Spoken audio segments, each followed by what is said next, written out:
I'm 79 years old now, and for 53 years I've carried a secret so enormous that it's defined every single day of my life.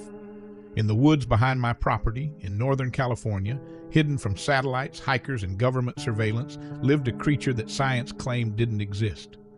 Her name was Vera, at least that's what I came to call her, and she was a Sasquatch. I found her in the summer of 1971, a juvenile, barely alive, separated from her family, and dying of starvation in the Sierra Nevada wilderness. I made a choice that warm July morning that would consume the next 5 decades of my existence.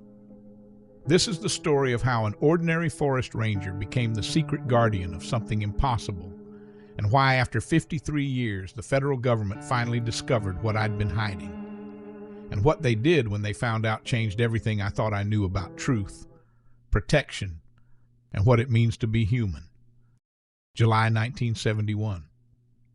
I was 26 years old, fresh out of college with a forestry degree and idealistic dreams about protecting wilderness. I'd taken a job as a ranger in the Plumas National Forest, assigned to a remote station where my nearest colleague was 12 miles away. The isolation suited me. My name is Thomas Brennan, and back then I was just a kid from Sacramento who preferred trees to people and solitude to small talk. I'd grown up camping with my father, learning to track deer, identify plants, and read the forest like a language. The ranger job felt like destiny, a way to get paid for living in the place I loved most. My station was a small cabin with a lookout tower, surrounded by thousands of acres of pine and fir forest. My job was to watch for fires, maintain trails, and document wildlife. Simple work, honest work. The kind of work where you could go days without seeing another human being. On July 23, 1971, I was doing a routine patrol about 3 miles from my station when I heard something that didn't belong in the forest. It was a sound that made my skin prickle. A high-pitched keening that wasn't quite animal and wasn't quite human. Something in between. Something wrong. I followed the sound off trail, pushing through dense undergrowth, my hand instinctively moving to the radio on my belt. The Forest Service had protocols for everything: injured hikers, dangerous wildlife, illegal activity. But nothing in my training had prepared me for what I found in that small clearing. At first I thought it was a bear cub, but as I got closer, moving slowly and carefully, I realized it was something else entirely. It was huddled against a fallen log, maybe 4 feet tall, covered in reddish-brown hair that was matted and filthy. The proportions were all wrong for a bear. The arms too long, the face too flat, the eyes too expressive. And those eyes, God, those eyes looked at me with an intelligence that froze me in place. It was a juvenile Sasquatch, a real living creature that every scientist and expert insisted didn't exist. And it was dying. I could see that immediately. It was emaciated, ribs visible through the fur, breathing shallow and labored. There were injuries on its arms and legs, scratches and what looked like bite marks. It had been in a fight or had fallen from somewhere high, and it was alone, completely, utterly alone. My training kicked in automatically, assessed the situation, determined the threat level, radio for backup, but my hand stopped halfway to the radio. If I called this in, what would happen? Federal agents would descend on this location. Scientists, military, God knows who else. This creature would be captured, studied, dissected maybe. It would become property of the government, a specimen, a classified secret. I looked at those eyes again, filled with pain and fear, and something that looked desperately like hope. It wasn't looking at me like an animal looks at a human. It was looking at me the way a lost child looks at an adult, pleading for help, for safety, for kindness. I lowered my radio slowly. "Hey," I said softly, keeping my voice calm and gentle. "It's okay. I'm not going to hurt you." The creature made a soft whimpering sound, so heartbreaking that I felt something crack in my chest. I'd helped injured animals before, plenty of them. Deer with broken legs, birds with damaged wings, even a mountain lion cub once. But this was different. This was something that existed in the space between animal and human, and looking at it suffer, I couldn't treat it like either. I could only treat it like someone who needed help. "Okay," I said, more to myself than to the creature. "Okay, let's figure this out." I went back to my cabin and gathered supplies. A first aid kit, water, food, blankets. I grabbed a backpack and filled it with canned goods, dried meat, anything portable and nutritious. I took a veterinary manual I kept for treating injured wildlife, and I took nothing that would leave a record. No official forms, no incident reports, no radio calls. When I returned to the clearing 2 hours later, the creature was still there, lying on its side now, barely conscious. I approached slowly, talking in a continuous soothing voice. I brought food and water. I brought medicine. I'm going to help you, but you have to let me get close, okay? I'm not going to hurt you. I promise. The creature's eyes tracked me, wary but too weak to flee. I knelt a few feet away and set down the backpack. Then I opened a canteen and poured water into a metal cup, sliding it slowly across the ground toward the creature. It watched the cup, then looked at me, then back at the cup. Slowly, painfully, it reached out one long arm and pulled the cup closer. It drank in desperate, gulping swallows, water spilling down its chin. "Easy," I said, "not too fast. You'll make yourself sick." When the cup was empty, the creature looked at me again, and this time there was something different in its expression. Recognition, maybe. Understanding that I was trying to help. I spent the next hour tending to its injuries. I cleaned the wounds with antiseptic, wincing at the creature's sounds of pain. I wrapped bandages around the worst of the cuts. I offered food, small pieces of jerky and bread, which it accepted tentatively. And I talked. I talked about everything and nothing, my voice a constant reassurance. "You're going to be okay. We'll get you healthy again. You're safe now. Nobody's going to hurt you here." As the sun began to set, I faced my first major decision. The creature couldn't stay in the open. The forest was full of predators, and in its weakened state, it was vulnerable. But I couldn't carry it. Even malnourished, it probably weighed 80 or 90 pounds, and the terrain was too rough. I needed to bring it somewhere safe, somewhere hidden, somewhere I could monitor it without anyone discovering what I'd found. My cabin had a storage shed, old and mostly unused, about 30 yards from the main building. It was windowless, secure, and far enough from the road that nobody would notice activity around it. "Can you walk?" I asked the creature. "If I help you, can you make it to somewhere safer?" The creature looked at me for a long moment, then slowly, painfully began to push itself upright. It couldn't stand fully, its legs too weak, but it could crawl. And with me supporting it, but encouraging it, we made our way through the forest. It took us 3 hours to cover 3 miles. By the time we reached my station, it was full dark, and I was exhausted. The creature was barely conscious, all its energy spent on that agonizing journey. I got it into the storage shed, which I'd already prepared with blankets, water, and food. I made a bed of old sleeping bags in the corner, cushioned and warm. The creature collapsed onto it immediately, its breathing ragged and shallow. "Rest," I told it. "I'll check on you in a few hours. You're safe now. I promise." I locked the shed from the outside, not to imprison the creature, but to keep anything else from getting in. Then I went to my cabin and sat at my small kitchen table, my hands shaking from adrenaline and the weight of what I'd just done. I'd found a Sasquatch, a living, breathing creature that wasn't supposed to exist. And instead of reporting it, instead of following protocol and notifying my superiors, I'd hidden it. I'd actively concealed evidence of maybe the most important zoological discovery in human history.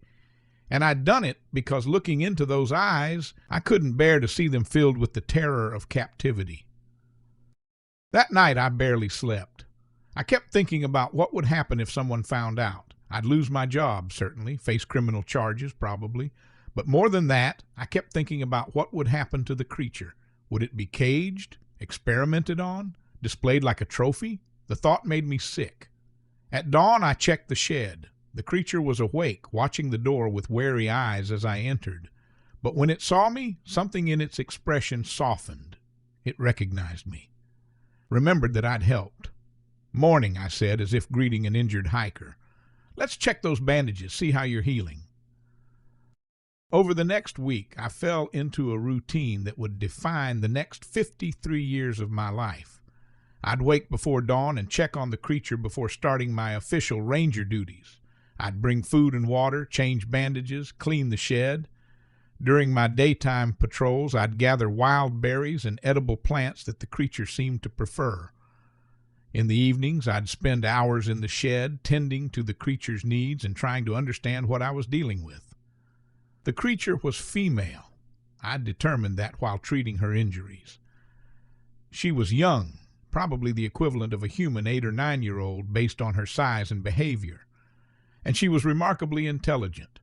Within 3 days, she'd learned that I brought food at specific times.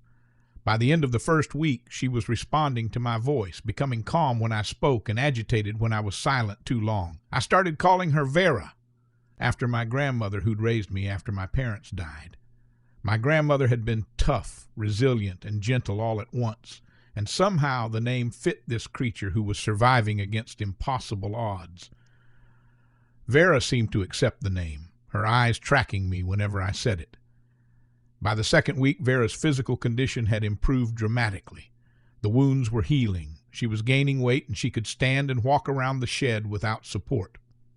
But she showed no interest in leaving. Every time I opened the door, she'd back into the corner, making soft, distressed sounds.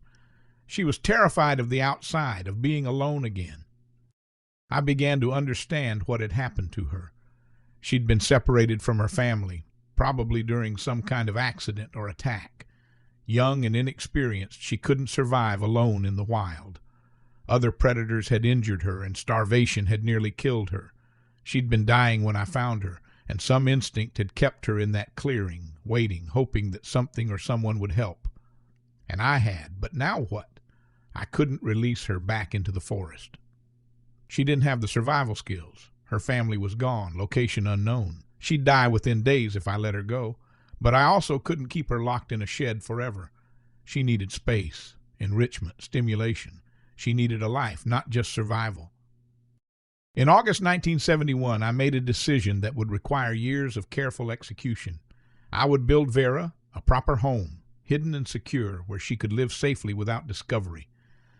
I would dedicate my life to protecting her, even if it meant sacrificing everything else, career, relationships, normalcy. Because looking at Vera, watching her slowly learn to trust again, I realized something profound. She wasn't just a creature. She wasn't just an animal to be studied or protected. She was a person, different from me, but with emotions, intelligence, and dignity that deserved respect. My station was surrounded by dense forest and rugged terrain. The nearest hiking trail was 4 miles away, and my property included about 20 acres of land that technically belonged to the Forest Service, but was so remote that nobody ever came near it. About half a mile from my cabin, there was a small valley, hidden by steep hillsides and thick tree cover, invisible from any trail or road. It was perfect. Over the next 6 months, I worked like a man possessed. During my days off, I'd hike into that hidden valley with tools and supplies, slowly building what would become Vera's sanctuary. I constructed a large shelter, partially underground and reinforced with timber, camouflaged to look like a natural rock formation. I created a water collection system using rain barrels and natural springs. I built storage for food, heating systems for winter, and ventilation to keep air flowing. Every supply trip required careful planning. I couldn't buy large quantities of building materials without raising questions, so I'd drive to different towns making small purchases, claiming I was working on various home improvement projects. I'd carry everything into the valley in small loads, hiking at night when nobody would see me. It was exhausting, terrifying work. One mistake, one person seeing me, and everything would unravel. But I kept going because Vera was depending on me. She was growing larger, stronger, more active. The storage shed was becoming cramped, and I could see the stress of confinement affecting her. She needed space. She needed freedom, even if it was limited freedom within a hidden valley. By February 1972, the sanctuary was ready. It wasn't perfect, but it was livable, secure, and most importantly, invisible to aerial surveillance or ground patrols. I'd tested every angle, every sightline, making sure that Vera could move freely without being seen. Now came the hardest part, moving her from the shed to the valley without anyone noticing. I chose a night with new moon darkness and heavy cloud cover. I'd told my supervisor I was taking a few personal days, claiming a family emergency in Sacramento. Then I loaded supplies onto a modified backpack frame and went to the shed where Vera waited. "We're going somewhere better," I told her, opening the door wide for the first time in months. "Somewhere with space and trees and fresh air. But you have to trust me, Vera. You have to follow me and stay quiet."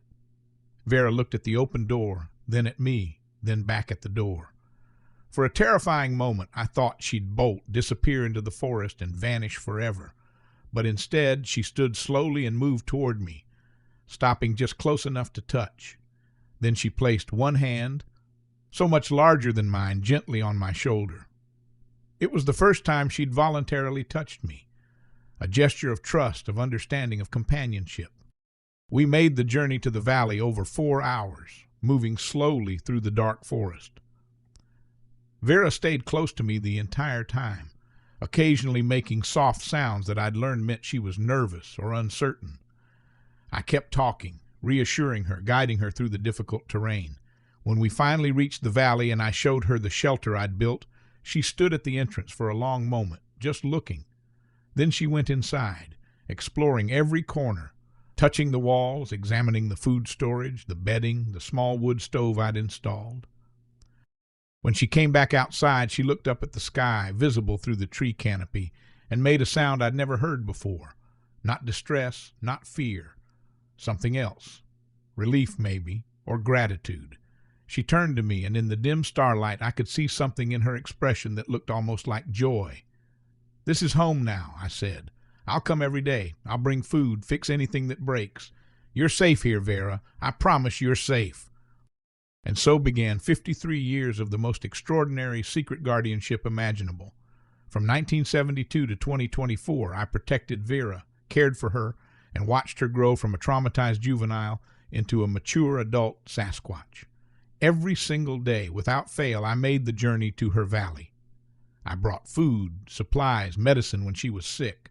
I reinforced her shelter, expanded it as she grew larger. I spent hours with her, developing a communication system based on gestures, sounds, and eventually a set of picture cards similar to what researchers use with great apes. Vera was incredibly intelligent. Within a year, she'd learned dozens of gestures for communicating needs, emotions, and even abstract concepts. She understood that she needed to stay hidden, never making loud vocalizations during the day when hikers might be in the area. She learned my schedule, waiting at the edge of the valley when she knew I'd be arriving. And slowly over years, we developed something that went beyond guardian and ward. We developed friendship. Living a double life was exhausting. During the day, I was Thomas Brennan, forest ranger, doing my job, interacting with colleagues and visitors, maintaining the facade of normalcy. But every free moment was dedicated to Vera. I couldn't date seriously because I couldn't explain where I disappeared to every evening. I couldn't take promotions that would transfer me to different locations. I turned down opportunities, kept people at distance, and structured my entire existence around one secret. The challenges were constant and evolving. As Vera grew into adulthood, her dietary needs increased. She needed protein, vegetables, fruits, all in quantities that I couldn't purchase without raising suspicion. I started hunting more, fishing regularly, cultivating a large garden that I claimed was for personal use, but was really for Vera. I'd drive to different grocery stores in different towns, buying varied amounts so no single cashier would notice patterns. Every supply run was carefully planned to avoid detection. There were close calls, terrifying moments when discovery seemed inevitable. In 1975, a geological survey team worked in the forest near Vera's valley. For 2 weeks, I lived in constant fear that they'd stumble upon her shelter or hear her moving through the trees. I spent every night in the valley, keeping Vera calm and quiet, explaining through our communication system that danger was nearby. She remained silent and hidden, demonstrating incredible self-control. The survey team left without incident, never knowing how close they'd come to the discovery of the century. In 1978, wildfires threatened the entire region. Evacuation orders were issued, and I was required to help coordinate the emergency response. But I couldn't leave Vera. I worked with the fire crews during the day, then snuck into her valley at night, checking on her, bringing her water and news about the fire's progression. The fires came within a mile of her location before finally being contained. During those terrifying nights, Vera and I sat together in her shelter, listening to the distant roar of flames, both of us understanding that we might not survive. But if we died, we'd die together. She placed her hand over mine during those nights, and I understood the message. Whatever happens, we face it together. The 1980s brought new technological challenges. Satellite imagery was becoming more sophisticated, and I worried constantly about aerial surveillance detecting Vera's shelter or her movements. I planted additional trees around the valley, created false trails that led away from her location, and installed camouflage netting over the most vulnerable areas. I studied every advancement in remote sensing technology, always staying one step ahead of what might reveal our secret. Vera matured into a powerful adult, probably around 7 feet tall and weighing close to 400 pounds. But despite her size and strength, she remained gentle and careful around me. She'd learned to control her movements, aware that she could accidentally hurt me with her superior strength. We developed routines that felt almost domestic. I'd bring books with pictures, and she'd study them for hours, fascinated by images of places she'd never see. I brought a radio, and she developed preferences for certain types of music. Jazz seemed to calm her, and classical music would make her close her eyes in what looked like contentment. But I could see the loneliness in her. Despite our companionship, Vera was the only one of her kind in her world. She had no family, no mate, no community. Sometimes, late at night, she'd make long, low calls that echoed through the valley. I realized she was calling for others, hoping that somewhere out there another of her kind might hear and respond. But no response ever came. She was alone, and all my protection and care couldn't change that fundamental isolation. In 1989, I turned 44 years old. I'd been protecting Vera for 18 years, more than half my adult life. I'd never married, never had children, never pursued the career advancement that colleagues expected. People thought I was strange, the loner ranger who never socialized, who never seemed to want more than his remote station and his solitary patrols. They didn't know that I had a purpose, a responsibility, a friendship that made all those sacrifices worthwhile. As the 1990s progressed, I began to worry seriously about succession planning. I was healthy, but I wouldn't live forever. What would happen to Vera when I died? She'd been dependent on me for 2 decades. She couldn't survive in the modern wilderness where human encroachment had limited wild spaces. She needed a guardian, someone who understood her needs and would protect her secret. But who could I possibly trust with something this enormous? In 1993, I made a difficult decision. My younger brother Marcus had moved to Northern California working as a wildlife biologist. He was 37, thoughtful, ethical, someone who dedicated his life to conservation. If anyone could understand, if anyone could be trusted, it would be Marcus. I invited him to visit for a week in June 1993. We spent days hiking together, talking about life, family, his work. I was evaluating him, testing his character, his discretion, his values. On his 4th day there, I took the risk. Marcus, I need to show you something that will change everything you think you know about the world. But before I do, you need to promise me absolute secrecy. No colleagues, no wife, no documentation of any kind. Can you promise that? Marcus looked at me with concern. Tom, are you in trouble? Is this something illegal? It's not illegal exactly, but if the wrong people found out, it would destroy something precious, someone precious. I led him to Vera's valley. As we approached, I called out in the specific pattern I always used, letting Vera know I was coming with someone. When Marcus saw her emerge from the shelter, he actually fell to his knees, his face white with shock. That's not possible. That's a Sasquatch, a real Sasquatch. Her name is Vera, I said quietly. I found her dying 22 years ago. She's been under my protection ever since. Marcus couldn't speak for several minutes.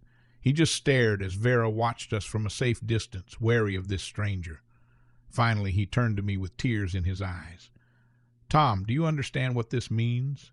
This is the most important biological discovery in human history. This needs to be studied, documented, shared with the scientific community. And what happens to Vera then? I asked. She becomes property of the government? Gets locked in a research facility?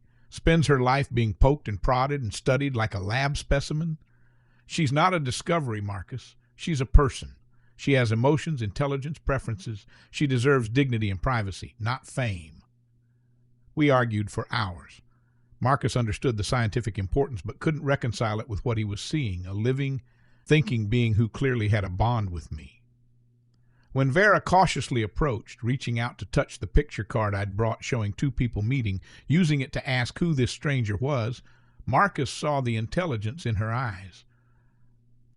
"She understands," he whispered. "She's actually communicating with you." "We've been communicating for 22 years, I said. "She knows hundreds of concepts. She understands time, numbers, emotions. She has a sense of humor. She grieves and feels joy. She's lonely, Marcus. She's been alone except for me for more than 2 decades. Marcus spent the rest of that week with Vera and me. By the end, he understood why I'd kept the secret. He promised to help, to be there if something happened to me, to take over Vera's care if necessary. Having Marcus know was both a relief and a new burden, but I trusted him completely. The 2000s brought even more challenges as technology continued advancing. Trail cameras became ubiquitous, hikers carried GPS devices and digital cameras, and drone technology started making aerial surveillance accessible to civilians. I spent enormous amounts of time ensuring Vera's Valley remained invisible to all these new forms of detection.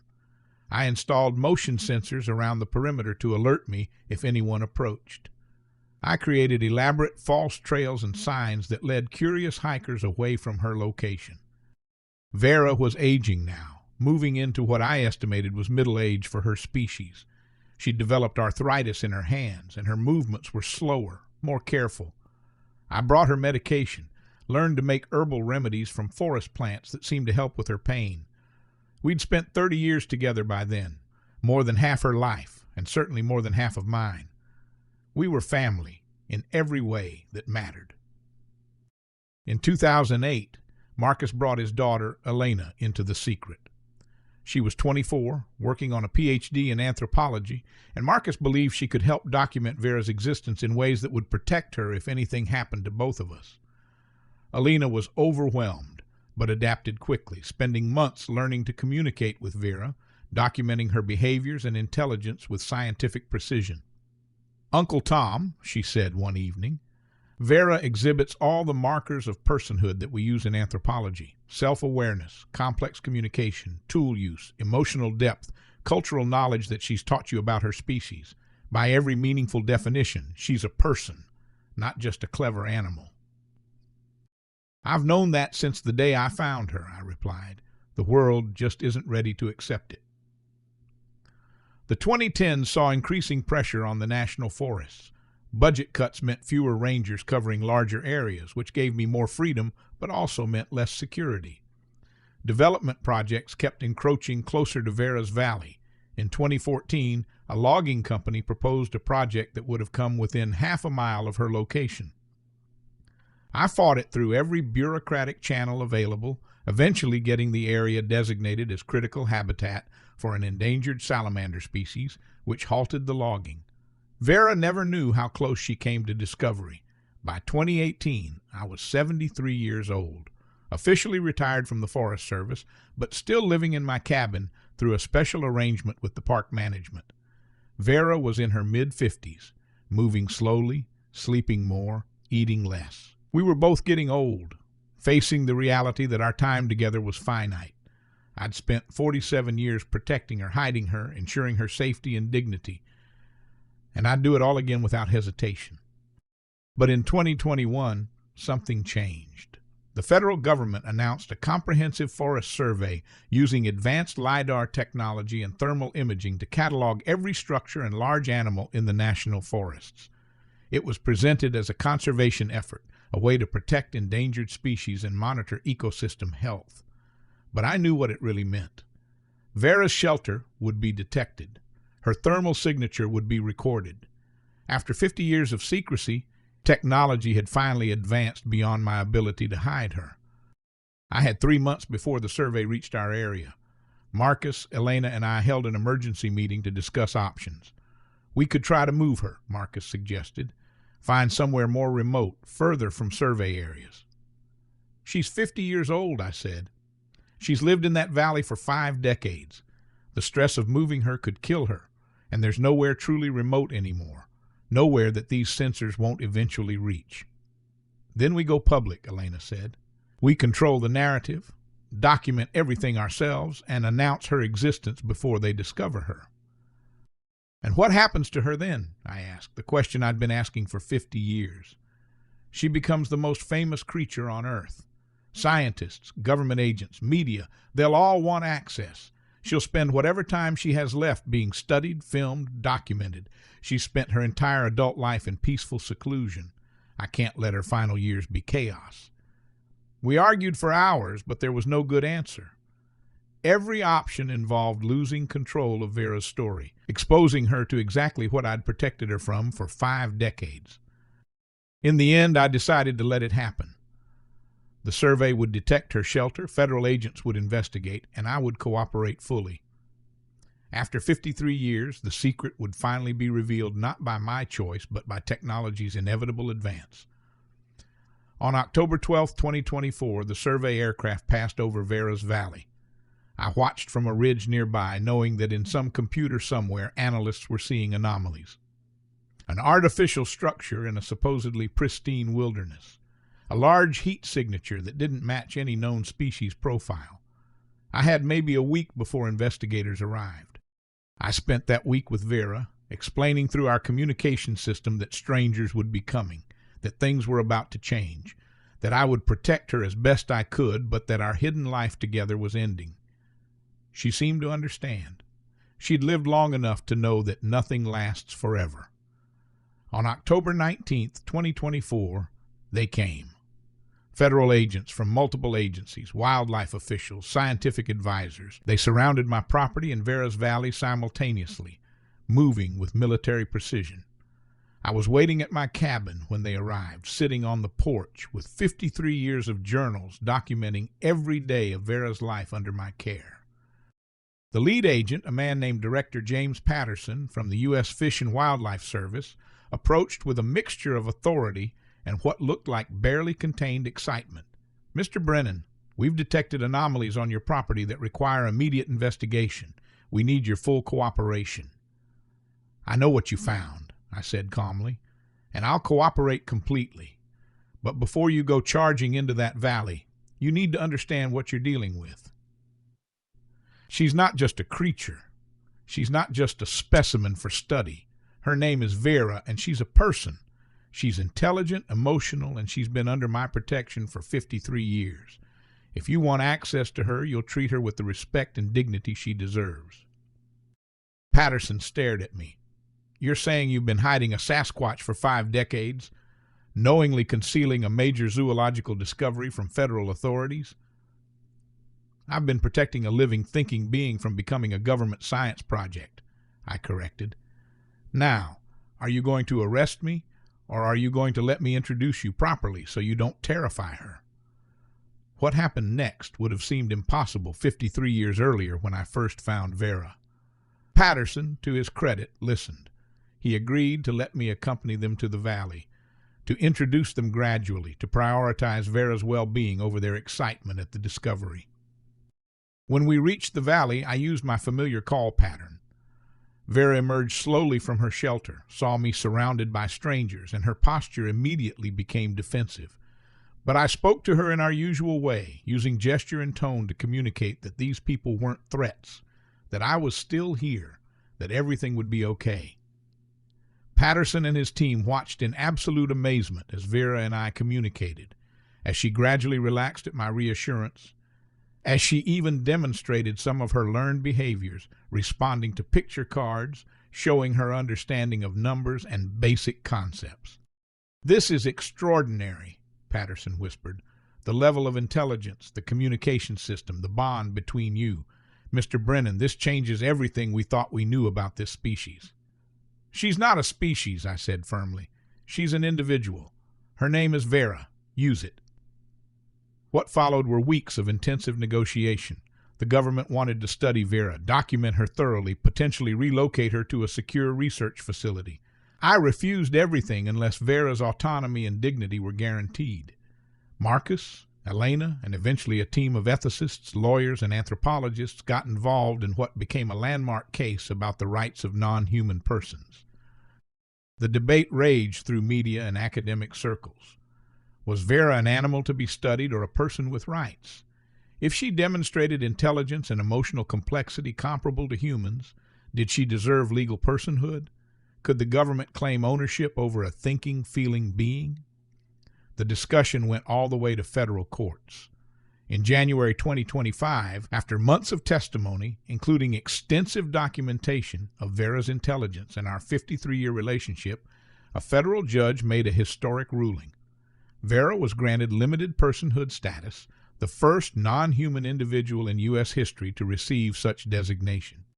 The ruling meant she couldn't be forcibly relocated, studied without consent, or treated as property. She had the right to remain in her valley with me as her recognized guardian. Scientific research could only proceed with protocols that respected her well-being and autonomy. It was an imperfect solution, but it was more than I'd ever hoped for when I first found her dying in the forest 53 years ago. Today, in March 2025, I'm 79 years old. Vera is somewhere in her mid-50s, elderly by Sasquatch standards.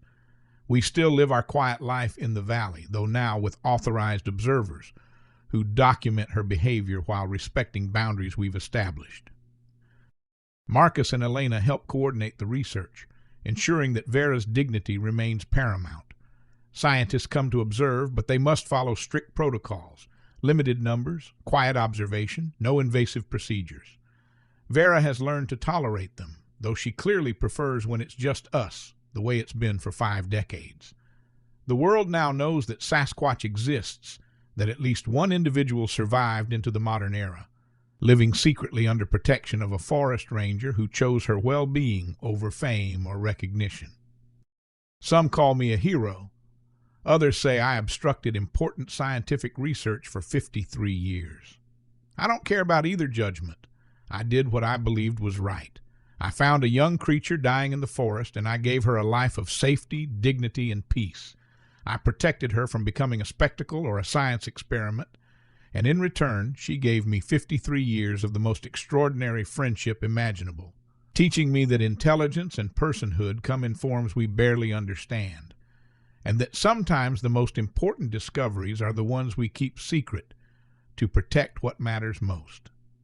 Vera is old now, sleeping more, moving slowly, nearing the end of her life. But she's lived a long life, a safe life, a life where she was valued as an individual rather than studied as a specimen. When she passes, which could be soon, I'll have no regrets. We protected each other, Vera and I. She showed me what it means to recognize personhood beyond humanity, and I showed her that not all humans are threats, that some will sacrifice everything to protect those who cannot protect themselves. The federal government's discovery didn't end our story. It vindicated it, because they saw what I'd known for 53 years, that Vera deserved protection, dignity, and respect.